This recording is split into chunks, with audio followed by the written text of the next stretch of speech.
நீதிமன்றத்துக்கு அல்லது சிறையில் அடைக்க குற்றவாளியை அழைத்துச் செல்லும் போது காவல் வாகனத்தையும் போலீசாரையும் தாக்கி பாதுகாப்பில் உள்ள குற்றவாளியை கொலை செய்வதும் அல்லது காப்பாற்றுவதும் போன்ற காட்சிகள் ஏராளமான தமிழ் திரைப்படங்களில் இடம்பெற்றிருக்கிறது. அதேபோல குற்றவாளியை அழைத்துச் செல்லும் போது போலீசார் சந்திக்கும் சிரமங்களையும் சிக்கல்களையும் மைனா, சமீபத்தில் வெளிவந்த சிறை ஆகிய திரைப்படங்களில் காட்சிப்படுத்தியிருப்பார்கள். சினிமா காட்சிகளையே மிஞ்சும் வகையில் பெரம்பலூர் மாவட்டத்தில் ஒரு திடுக்கிடும் சம்பவம் நடந்துள்ளது.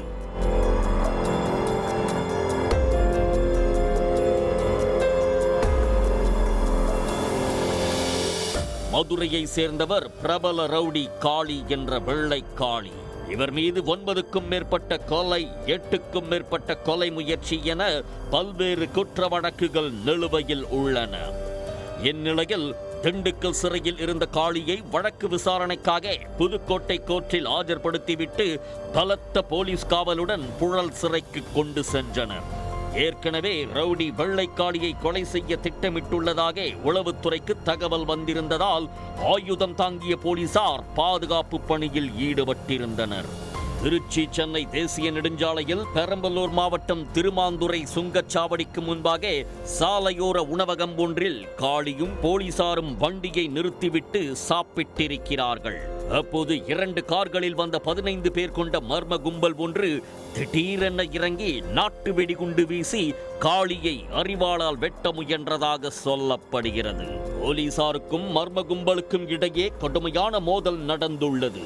அப்போது பாதுகாப்பு பணியில் இருந்த ராமச்சந்திரன் என்ற உதவி ஆய்வாளர் துணிச்சலுடன் அந்த கும்பலை நோக்கி துப்பாக்கியால் சுட்டிருக்கிறார். இதையடுத்து தாக்குதல் நடத்தியவர்கள் தப்பி ஓடியிருக்கிறார்கள்.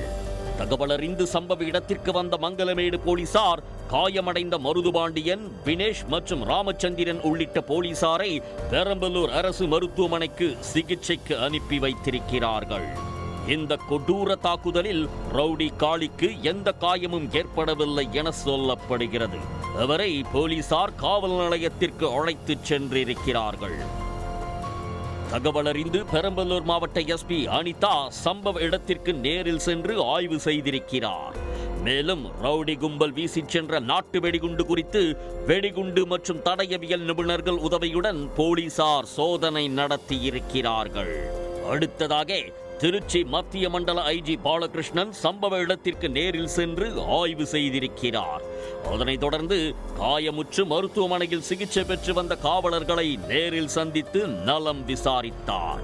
மேலும் துணிச்சலாக சாதுரியமாக செயல்பட்ட போலீசாரை பாராட்டியதோடு சம்பவத்தில் தொடர்புடைய ரவுடி கும்பலை பிடிக்க 5 தனிப்படைகள் அமைக்கப்பட்டுள்ளதாகவும் ஐஜி பாலகிருஷ்ணன் செய்தியாளர்களிடம் கூறியிருந்தார்.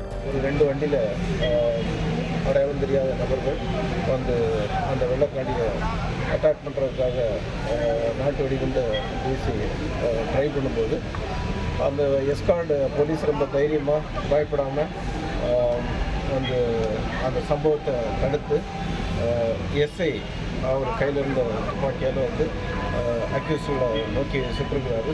போலீஸ் சுட்ட உடனே எஸ்கேப் ஆகிட்டு இப்போ அவங்கள தேடுறதுக்காக 5 தனிப்படைகள் நம்ம போட்டிருக்கிறோம்.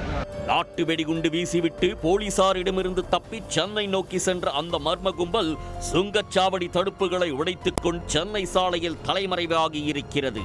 போலீசாரின் தொடர் தேடுதல் வேட்டையில் எழுத்தூர் என்ற இடத்தில் மர்ம கும்பல் தப்பிச் சென்ற கார் கண்டுபிடிக்கப்பட்டிருக்கிறது. தாக்குதல் நடத்திவிட்டு தப்பிச் சென்ற கும்பல் உண்மையில் வெள்ளைக்காளியை கொலை செய்ய வந்த கும்பலா அல்லது போலீசாரை தாக்கிவிட்டு காளியை தப்ப வைக்க வந்த கும்பலா என்ற கோணத்திலும் போலீசார் விசாரணை நடத்தி வருகின்றனர். கண் இமைக்கும் நேரத்திற்குள் சினிமா காட்சிகளை மிஞ்சும் வகையில் அரங்கேறிய இந்த தாக்குதல் சம்பவம் காவல்துறையினரையும் அப்பகுதி பொதுமக்களையும் பெரும் அதிர்ச்சிக்குள்ளாக்கி உள்ளது. உடனுக்குடன் செய்திகளை தெரிந்து கொள்ள சன் நியூஸ் பெல் ஐகானை கிளிக் பண்ணுங்க.